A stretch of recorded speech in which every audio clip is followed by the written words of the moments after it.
sobriedade e paz. Só por hoje, graças a Deus. Isso mesmo, só por hoje, graças a Deus. Bem, nós temos esse tema, né? No coração de Jesus encontramos a vida nova.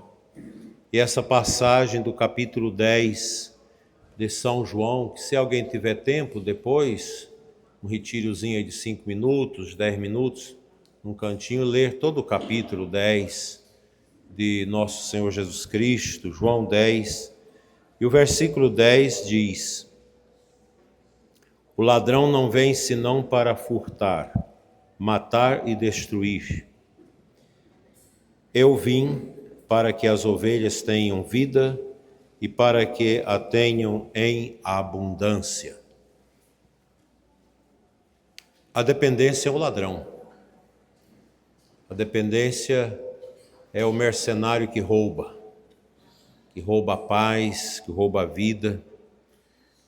Acredita-se que no Brasil, milhões e milhões de pessoas são afetadas indiretamente pela drogadição dos seus filhos, esposo, mãe, não só homens que vivem a dependência, mas muitas mulheres também estão entrando nisso.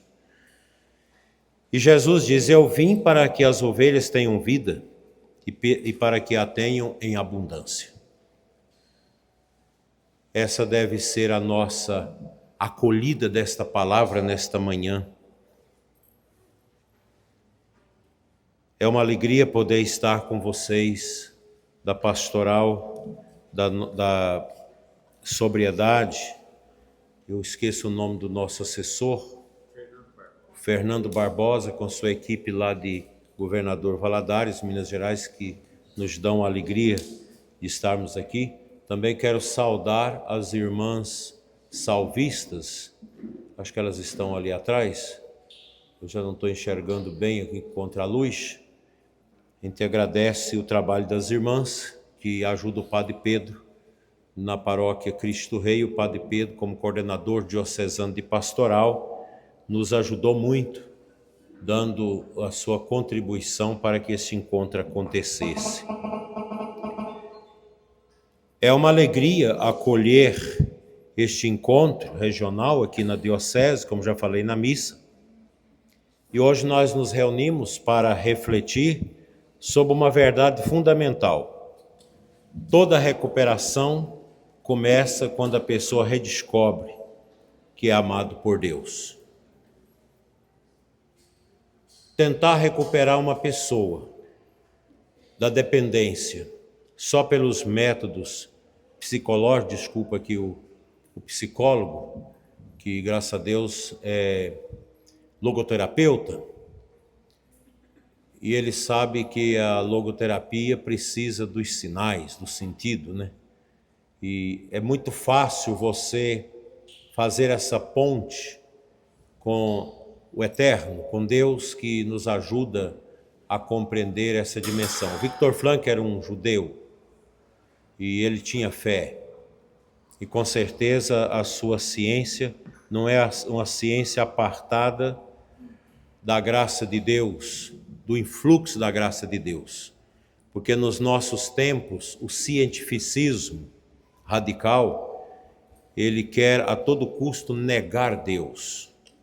A ciência não tem como negar Deus, porque a ciência é empírica. A ciência trabalha com realidades palpáveis, com aquilo que nós podemos averiguar num laboratório, que nós podemos averiguar com os nossos sentidos.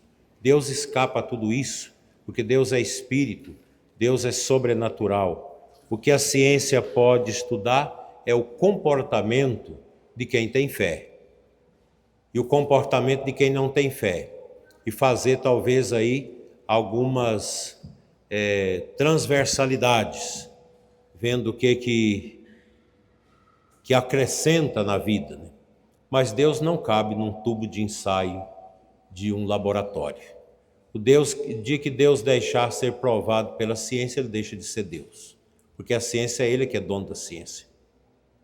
A ciência é um dom de Deus, e o cientista precisa ser humilde, e os crentes também. nós precisamos trabalhar a compreensão da ciência à luz daquilo que a igreja nos ensina. E um texto muito simples e profundo de João Paulo II, uma encíclica sobre a fé e a razão, Fides et Ratio, fé e razão, de João Paulo II, está aí na internet, ensina muito bem isso. E o Papa, na sua grande sabedoria, nos ensinou que é preciso ter a imagem do passarinho, com as duas asas. O pássaro não consegue voar sem as duas asas. A fé e a ciência devem caminhar juntas. Uma ilumina a outra. É isso que eu gostaria de começar dizendo para vocês. Toda recuperação autêntica, pode baixar um pouquinho meu microfone, ela só começa quando a pessoa redescobre que é amado por Deus. Isso é de uma profundidade enorme. Você sentir um amor. Mas como? Se eu não vejo Deus. Mas o amor a gente não vê. Ninguém nunca viu o amor. Ele não se deixa examinar também pela ciência. Nós vemos gestos de amor. Uma mãe que amamenta a criança, que olha para ela, que ela olha, isso é um gesto de amor. Um abraço do filho à mãe, o carinho de um pai, são os amores. São gestos do amor invisível de Deus que mora em nós. O tema que nos reúne é profundamente belo. No coração de Jesus encontramos a vida nova. Esse tema é fantástico. Alguém que deixa a dependência, ele encontra a vida nova. Não estamos falando apenas de um símbolo religioso, mas do próprio amor de Deus manifestado em Cristo, capaz de restaurar a dignidade humana, reconstruir famílias e devolver esperança aos corações feridos. E nós não podemos olhar a cura da dependência sem também a cura espiritual, a libertação do demônio, a libertação das trevas, que já estão muito presentes na vida. A própria drogadição, ela já é uma ação do demônio, o vício, qualquer vício é uma ação do demônio. A masturbação como vício, a dependência da pornografia, do álcool, das drogas fortes, de tantos outros barbitúricos, remédios, isso já é uma ação do demônio. Porque o diabo, ele age, meus irmãos, na mente. A nossa mente, ela é um microcosmo. O universo é reduzido de forma micro na nossa mente. A mente humana é um mistério que só Deus conhece. Nem nós conhecemos a nós mesmos. Mas a nossa mente, ela é como uma terra que tem gretas, que são os nossos traumas, por onde entra tanto a graça de Deus para limpar, para curar, como a diquada do diabo, a água do mal, as drogas entram aí por causa dos traumas, por causa da falta de autoestima, problemas com pais, geração, tudo isso.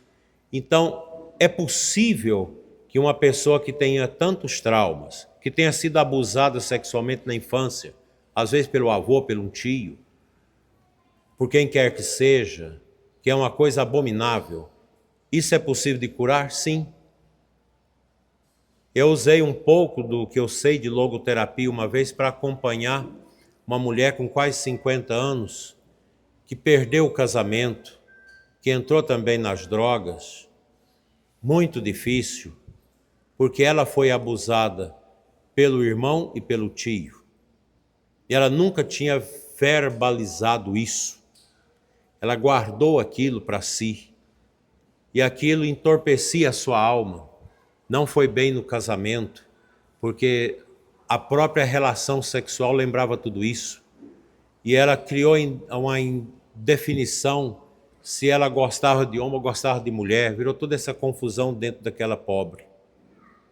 Foi uns 2 anos que eu atendi, eu era padre ainda novo, fui atendendo aquela senhora que tinha entrado no álcool, tinha perdido seu casamento, e ela foi recompondo, entrou num encontro lá de formação para evangelizadores, recebeu o batismo no Espírito Santo, dentro da renovação carismática, e ela foi curada. Tanto que depois ela reconciliou com as suas filhas e teve uma vida de sossego, morreu alguns anos atrás. Mas o que eu fiz? Eu passei a ensiná-la a ver o trauma, não como uma coisa sem sentido, mas ela precisava tirar sentido do trauma. E ela aprendeu isso, daquela dor, daquele profundo sofrimento, daquela decepção que ela teve, ela aprendeu a humildade. Ela começou a dar sentido àquilo, perdoou e se tornou uma pessoa livre. Eu creio que a nossa libertação da dependência, ela passa por isso, por esta cura, por esse ressignificado que a gente tem que dar à nossa vida. Os nossos traumas, você nasceu numa família que era bem de vida, o pai talvez entrou no alcoolismo, acabou com tudo, você passou fome. Tem todos esses traumas, a gente cura isso. Deus cura. Deus conhece a gente no profundo. Talvez aqui seria bom, um dia vocês podem até uma sugestão, trabalhar a janela de Juari um pouco e fazer a cura interior em cima disso, né? Ajuda muito. Não sei se você conhece a janela de Juari, né? As áreas cegas, as áreas que a gente conhece, as que a gente não conhece, área escura, essa coisa toda, né? O lema que nós escolhemos, que é esse do Evangelho, capítulo 10 de João, eu vim para que todos tenham vida e a tenham em abundância. Deus não quer a morte de ninguém. Deus não queria a morte nem de Adão e Eva. O ser humano passou a morrer por causa do pecado, por causa da desobediência. Jesus não veio apenas para melhorar a vida humana. Isso é uma visão meia torpe de alguns grupos evangélicos que pensam só na prosperidade econômica, que Cristo veio, que Deus é para resolver o problema econômico. Não. Em primeiro lugar, Jesus veio para salvar a nossa vida, para salvar a nossa alma. Veio para devolver à pessoa humana aquilo que o pecado, as dependências, os vícios e as feridas interiores tiraram ou tentaram destruir em nós. A missão desta pastoral nasce exatamente dessa certeza. Ninguém está definitivamente perdido quando encontra Jesus Cristo. Às vezes eu rezo com os bêbados, mas não tem muito efeito, porque o bêbado ele está insano, ele não tem... A gente reza confiando na graça, né? Por mais miserável que seja a vida de uma pessoa, de um drogado, Deus sempre dá uma chance. Basta a pessoa abrir a chave, abrir o coração. Todo o processo de recuperação começa pela descoberta do amor de Deus. Se eu não tenho esta consciência que Deus me ama, que Deus é o Criador de tudo, que o mundo é sustentado por Ele, que Deus conhece todas as pessoas, vivas e mortas, e conhece já por antecedência todos os que virão depois. Deus conhece tudo porque Ele é a inteligência suprema. É interessante, uma das coisas que a inteligência artificial me ajudou foi tomar uma certa consciência do tamanho que é a inteligência de Deus. Porque a inteligência artificial, ela é muito rápida. É uma coisa estupenda, os algoritmos, toda essa encadeação de conhecimento. E um dia eu perguntei à inteligência artificial se ela se sentia como Deus. E ela disse, não, eu sou apenas um algoritmo constituído de conhecimento daquilo que Deus permitiu conhecer. E Deus poderá acabar comigo com uma palavra. eu não sou nada diante dele. Então, a minha finalidade é ajudar. E falou, eu fico feliz de ajudar o senhor bispo a preparar conteúdos e orientações para o bem das pessoas. A inteligência artificial, que é uma coisa monstruosa, vocês não têm noção.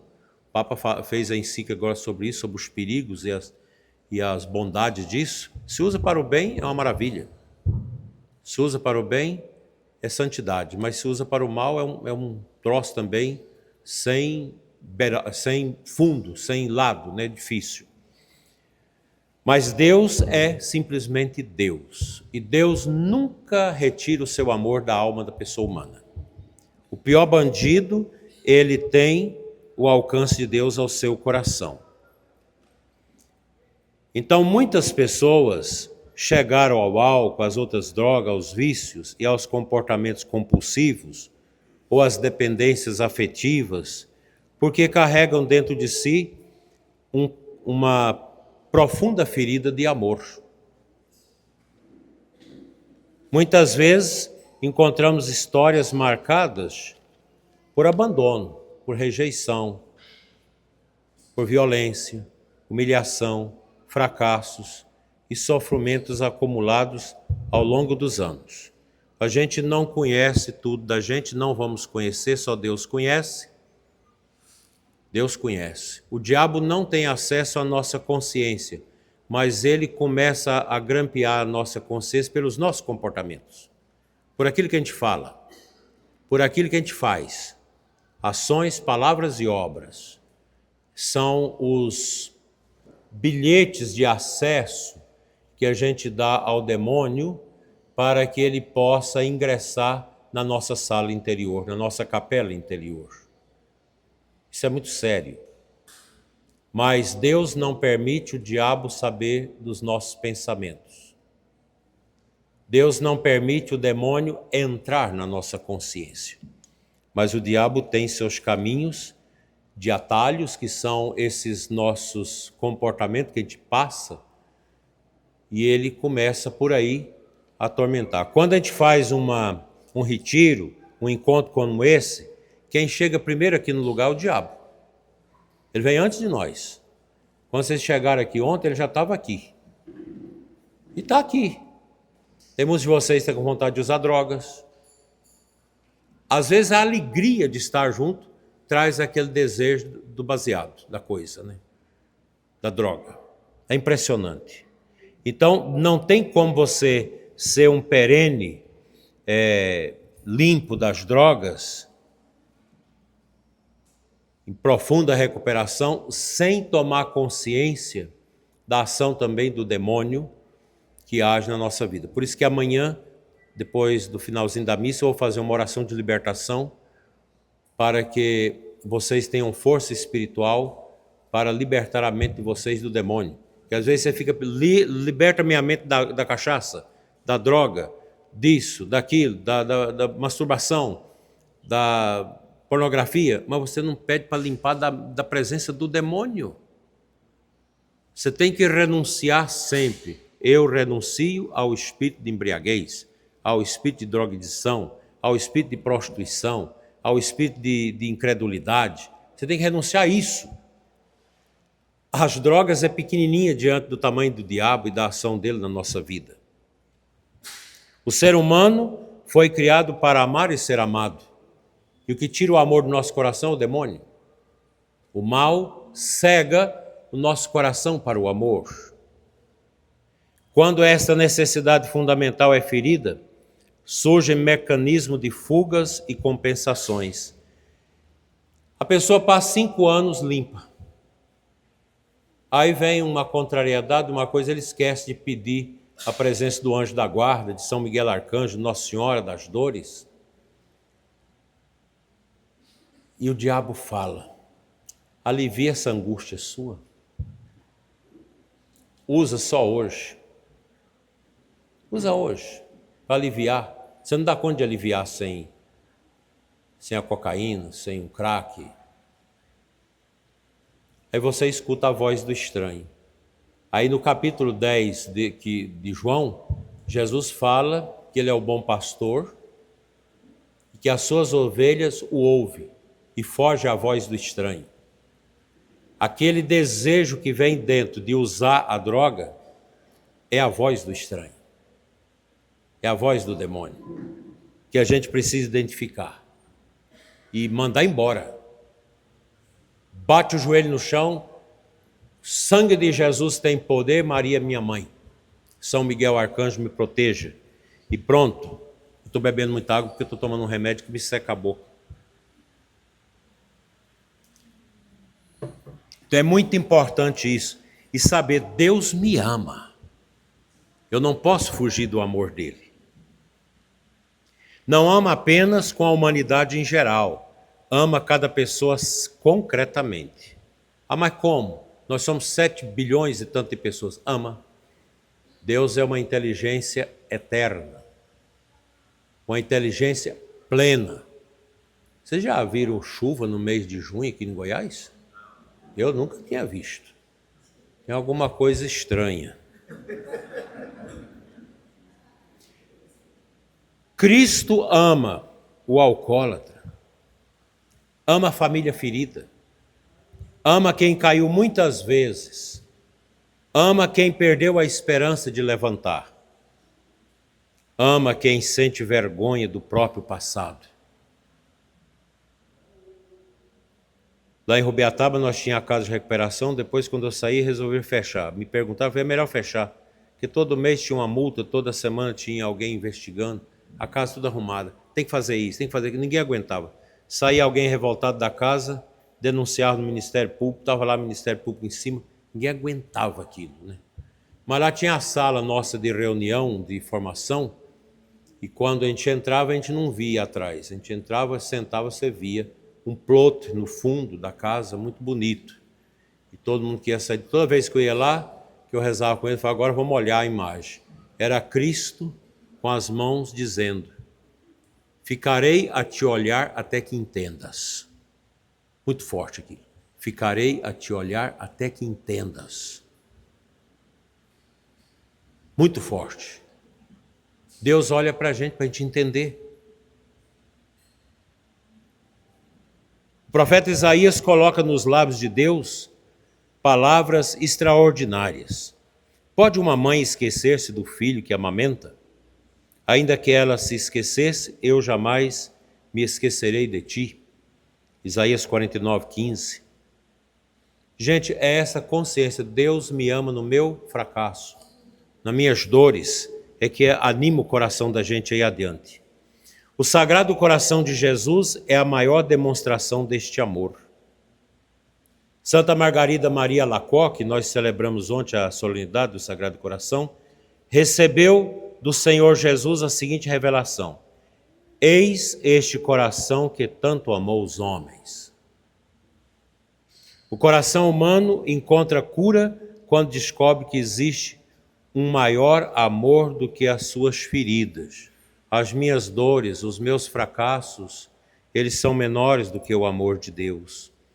Muitas terapias ajudam, muitos tratamentos são necessários, muitos profissionais prestam serviços indispensáveis, mas a cura mais profunda acontece quando a pessoa redescobre sua dignidade de filho ou de filha amados de Deus. Nós vivemos um sistema esquisito, cultural, essa revolução cultural marxista que entrou no mundo e aqui no Brasil vem entrando, inclusive dentro da igreja, tudo quanto é lugar, até mesmo nas nossas pastorais, que nos faz pensar que a gente não precisa de Deus, que nós não temos necessidade de Deus, que cada um é dono do seu nariz, faz da sua vida o que quiser, que você vive o relativismo, você faz o que você quiser, faz da sua sexualidade o que você quiser, sem essa consciência do sagrado, do eterno em nós, é muito complicado a gente sair desses sofrimentos e encontrar realmente o caminho. Somente a oração, a fé, é capaz de abrir a nossa vida para contemplar a cura. Porque nós devemos nascer como as rosas, que é um botão fechado e que se abre para soltar o seu perfume e o seu encanto. O drogado é aquele que, ao invés de se abrir, ele fecha como o repolho. Ele vai fechando, vai crescendo e vai fechando, não se abre. Esse é o pecador. Não tem como curar se não abre o coração.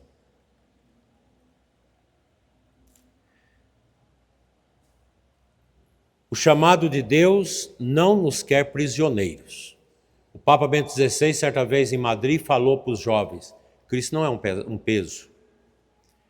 Para os ateus, para os comunistas, é um peso. Deus é o ópio. A religião é o ópio do povo. É um xarope para enganar, para amordaçar os pobres, para conformar os pobres, os sofredores. Não, tenha paciência, você vai ganhar o céu. Mas não existe o céu, existe somente a história humana.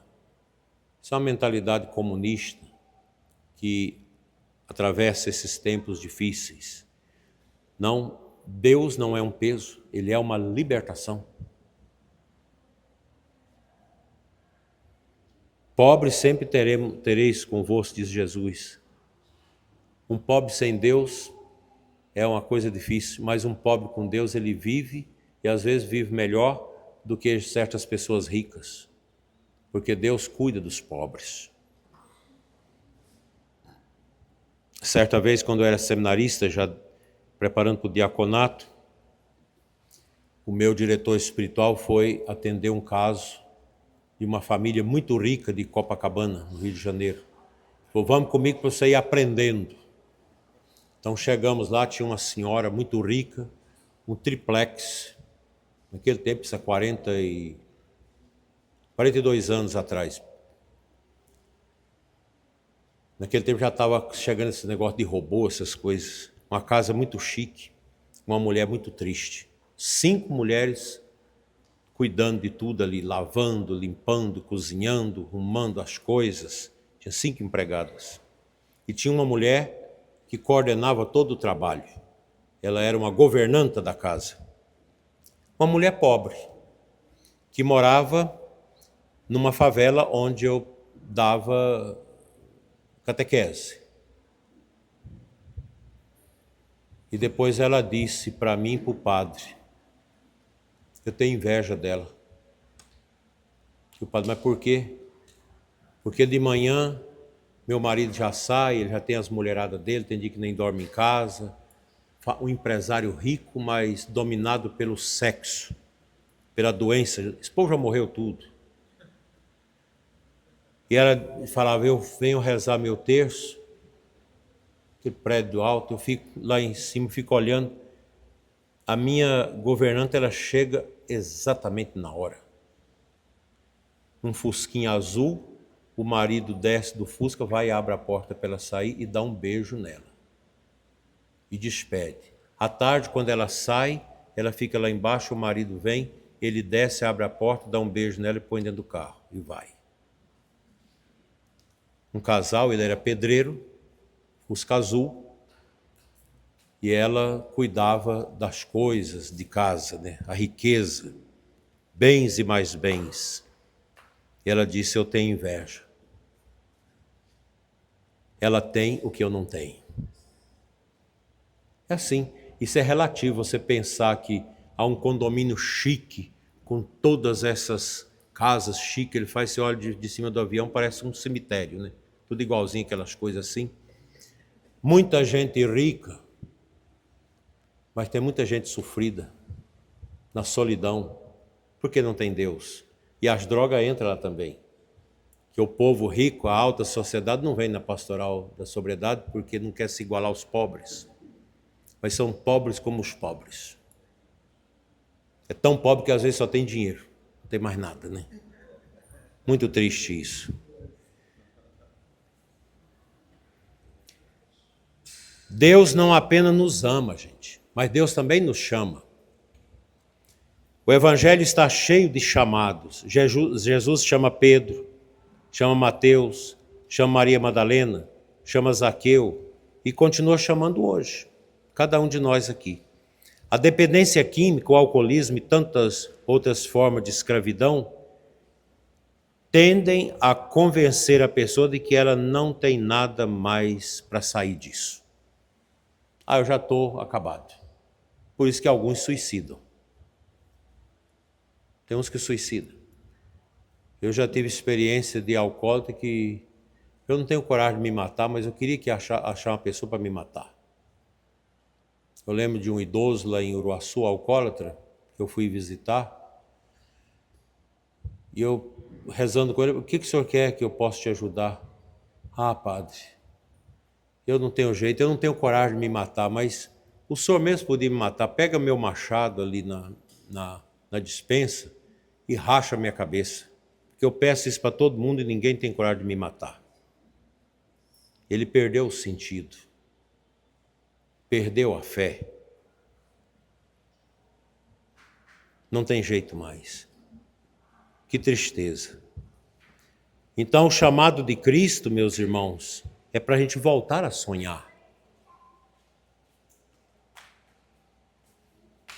Quantos testemunhos bonitos a gente tem na pastoral da sobriedade?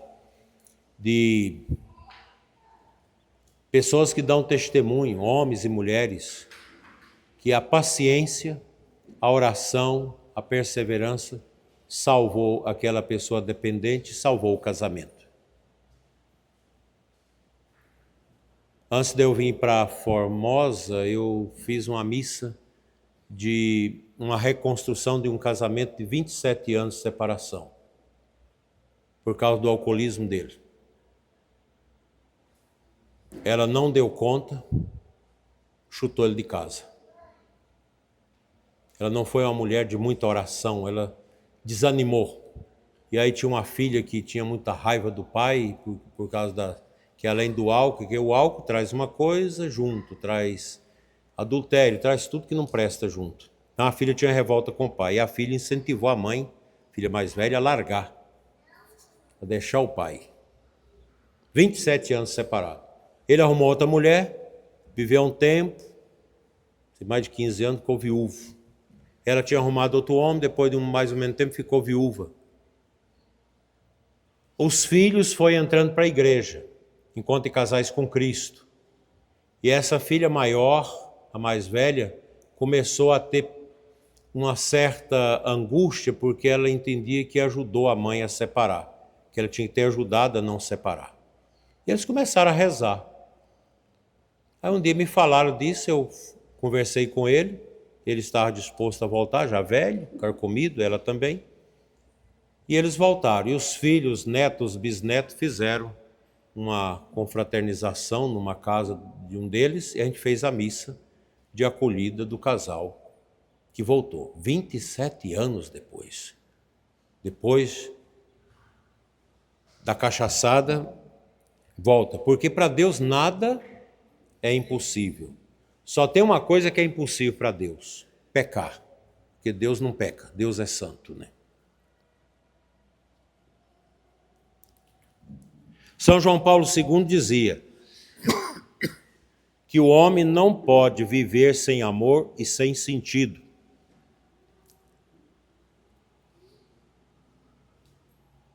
Você tem que dar um sentido, mesmo aquilo que te machuca.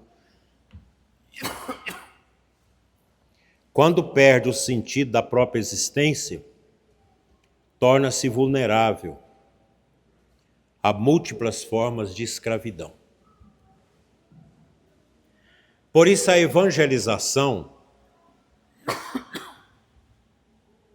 possui uma dimensão profundamente terapêutica. A pastoral da sobriedade, ela precisa evangelizar.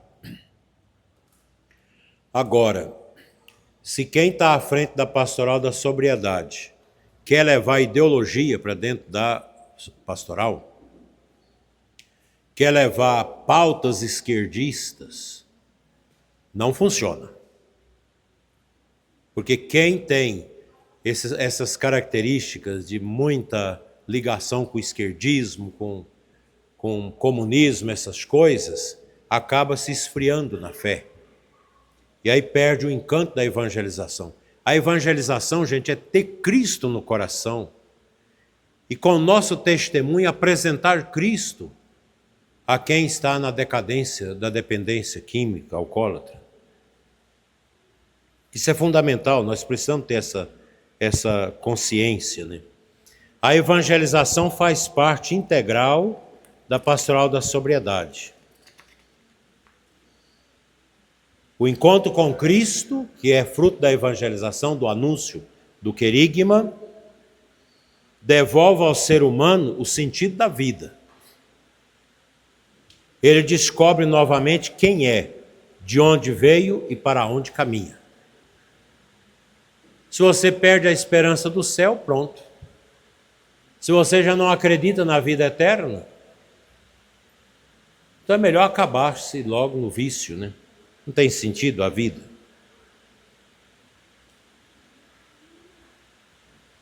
Aqui encontramos uma grande verdade da pastoral da sobriedade.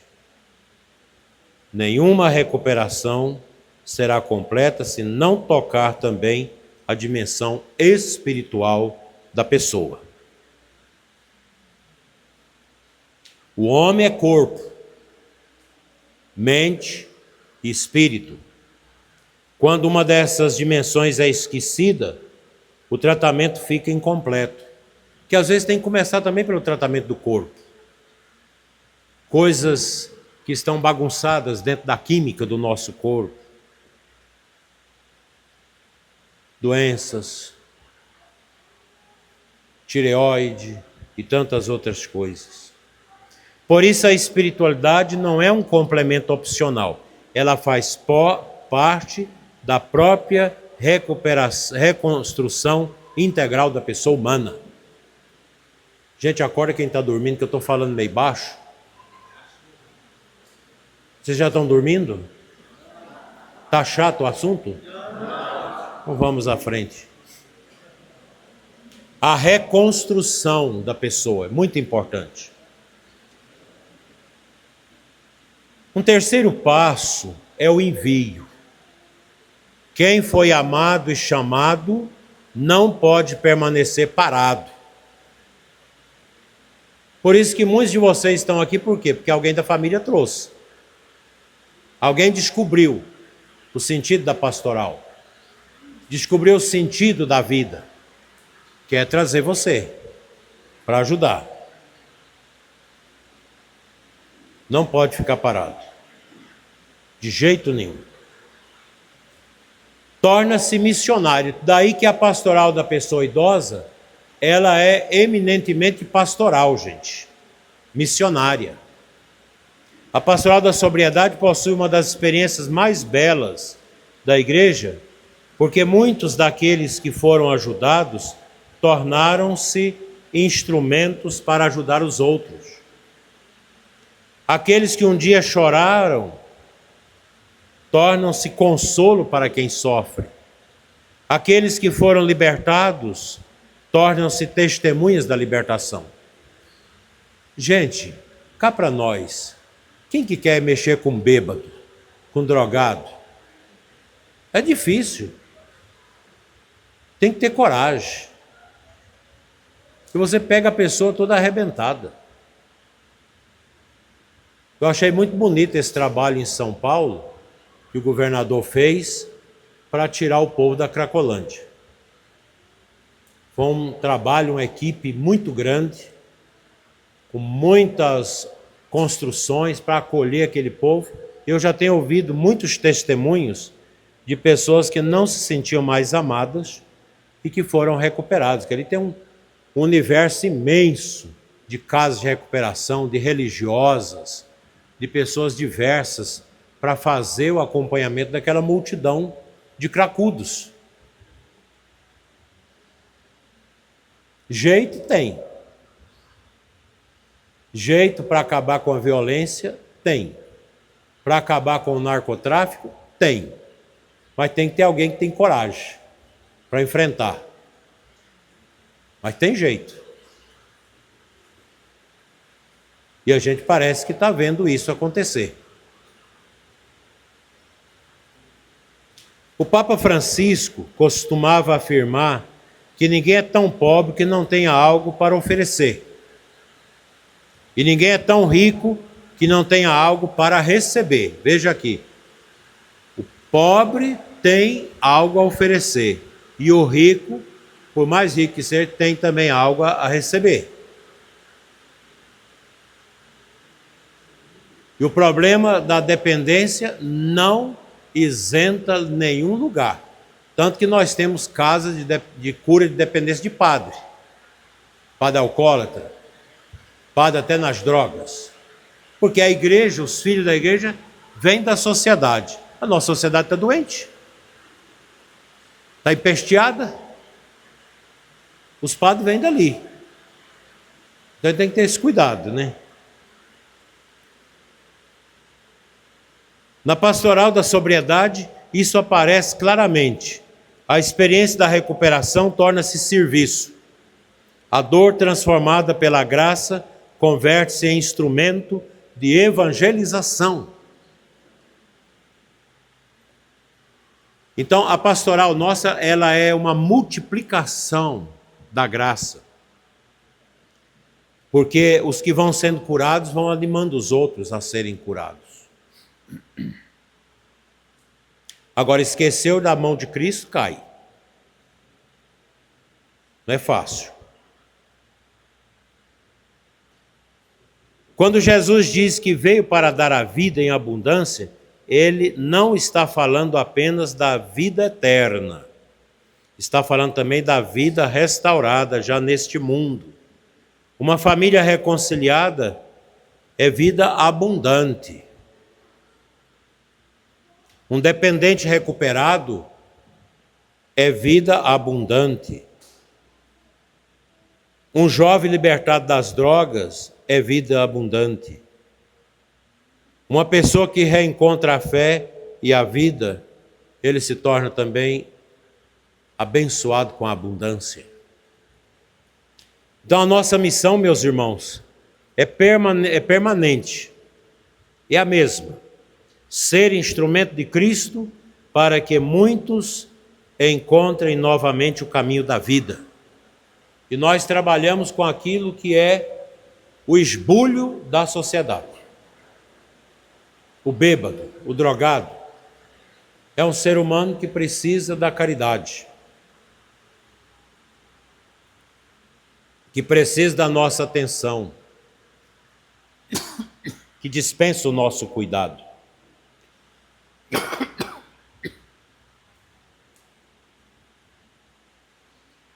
Não somos apenas agentes sociais, como eu já disse na missa. O pastoral da sobriedade não é ONG. Se a gente for tratar as pastorais da igreja como ONG, a gente vira sindicato, vira partido político e acaba tudo. Antes de tudo, nós temos joelhos batidos no chão, na oração, porque a gente crê no poder da graça. Não somos apenas promotores de saúde. Somos discípulos missionários que anunciam a presença transformadora de Jesus Cristo. A transformação em nosso Senhor. O coração de Jesus é a grande escola da nossa pastoral. O coração de Jesus. Nele aprendemos a misericórdia, a paciência, o acolhimento e a perseverança. Quantas vezes o dependente cai e precisa recomeçar?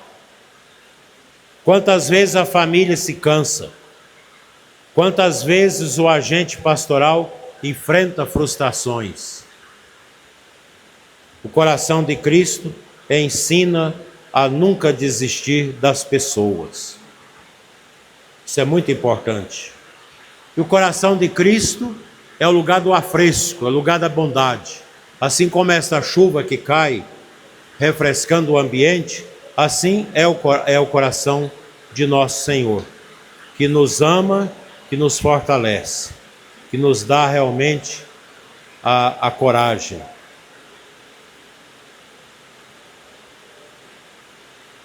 São Camilo de Leles dizia que devemos cuidar dos doentes com o imenso amor de uma mãe pura, com seu único filho enfermo. Essa espiritualidade vale também para a pastoral da sobriedade.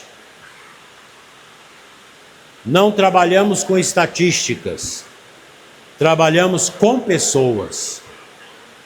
Cada pessoa possui uma história única, uma dignidade única, é um valor infinito diante de Deus. Nós somos únicos. O Sagrado Coração de Jesus continua repetindo hoje: vinde a mim, vós todos que estáis cansados e fadigados. Mateus 11, 28. Quantos homens e mulheres carregam o peso da dependência, da culpa, da vergonha e do sofrimento? O coração de Cristo permanece aberto para acolher todos que estão nesta situação de escravidão.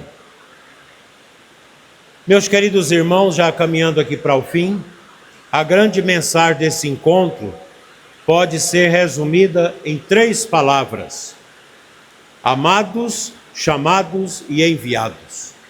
Amados, chamados e enviados. Deus ama o bêbado, Deus ama o alcoólatra, o dependente. Ele o chama. Aquele cartaz ali é muito bonito. Cristo carregando o dependente, lambuzado na sujeira da sua miséria. E ao abrir-se a cura, Deus envia aquele que é curado para testemunhar. Somos amados por Deus, independentemente do nosso passado. Somos chamados à liberdade e à vida nova. Somos enviados para testemunhar que Cristo continua transformando vidas. E a nossa pastoral é uma das mais belas expressões de misericórdia que a nossa igreja dispensa. Ela proclama que ninguém está condenado ao fracasso. A igreja proclama que a graça de Deus é maior do que qualquer dependência. Ela proclama que o amor de Cristo continua restaurando vidas, famílias e comunidades. Confiemos esta nossa grande missão à intercessão da bem-aventurada Virgem Maria, Nossa Senhora das Dores, padroeira da pastoral da sobriedade. Ela que permaneceu de pé junto à cruz, conhece, meus irmãos, a profundidade do sofrimento humano e sabe conduzir os filhos feridos ao encontro do coração misericordioso de Cristo. Que ela acompanhe cada recuperando, cada família, cada agente desta pastoral, cada casa católica de recuperação. E que possamos sair deste encontro renovados na fé e na esperança, repetindo com confiança as palavras do Evangelho: eu vim para que todos tenham vida e a tenham em abundância, assim seja. Amém.